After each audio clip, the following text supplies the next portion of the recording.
سو یہ جو آپ لوگوں نے گفتگو کی نا اٹ ول کنیکٹ وتھ جو مجھے ٹاپک دیا گیا ہے. So the topic is synergistic effects of strategic thinking in technology sector. So that's the theme I want to talk to you about. اور آپ سب نے جو باتیں کی ہیں وہ میں نے لکھ لی ہیں. I think at the end جو میں چیزیں آپ کو شیئر کروں گا, you see, though each one of you were an individual and had an individual dream, how it is connected and it can only be achieved if we work together. So that's what I'll do at the end. تو میں آپ سے پہلے جو 3 aspect ہیں اپنی talk کے وہ کور کرنا چاہ رہا ہوں.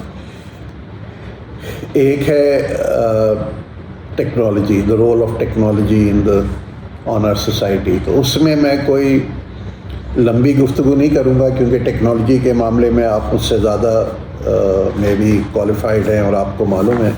But because we are talking about 3 things, technology, human relations, and strategic thinking, so I will just speak a few minutes on the role of technology in our society. So, when technology perhaps started, it was started at the very beginning and was seen as a tool to aid and assist human beings. ایک simplistic اس کا ایک definition یہ تھا کہ a tool to aid and assist human beings. But in a very few decades and because of technological advances, technology has evolved so much that instead of it just being a tool to assist human beings, it has become a tool which governs human being, governs our behavior. یعنی ہمارا ایک دوسرے کے ساتھ relation شپ, ایک دوسرے کے ساتھ تعلق جو ہے وہ اگر آپ دیکھیں lot of time now is not based on human to human connection, it is based on technology to human connection. And one of the concerns is it will become the dominating feature of human relation. The human relation will not be defined by me and you understanding either talking to each other or having an emotional bond, but it's the technology that may be able to dictate that. But technology had some very positive impact. So this is not to say that technology is all bad or all good. So the simplistic idea is that certainly has many benefits. It has led to better communication. It has certainly caused an information explosion. I don't know how old you are. When I was 12 or 15 years old, my universe or knowledge was defined by my friends in school and maybe newspaper. Today's 12 to 15-year-old, his knowledge universe is this big because he has access to the information and data. So certainly enhanced information access, which is a good thing, technology has contributed to that. It has also educated the uneducated. I remember in 1991 or so that's about 32 years ago, when Bill Clinton was still president of the United States. Mobile phone was in infancy, naya aaya tha. So he was on a visit to Bangladesh, and Bangladesh میں ایک ہے Gramin bank, آپ لوگ واقف ہوں گے. So as part of his visit he was taken to a project جو Gramin bank چلا رہا تھا, اور وہاں ایک بڑا سا سمجھ لیں ہال تھا اس سے بڑا, اور اس میں خواتین تھیں اور وہ خواتین سلائی کا کام کر رہی. خیر اس نے دیکھا, اس کے بعد اس کے 2 دن کے بعد اس کے ریمارکس بھی تھے کہیں پر وہیں بنگلہ دیش میں. تو اس نے کہا کہ I have seen in last 2 days a revolution happening. And this revolution is going to be a great equalizer.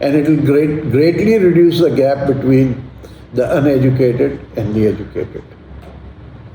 His observation was that when I went into that hall and I saw those women and people who were telling me, they said we had recently given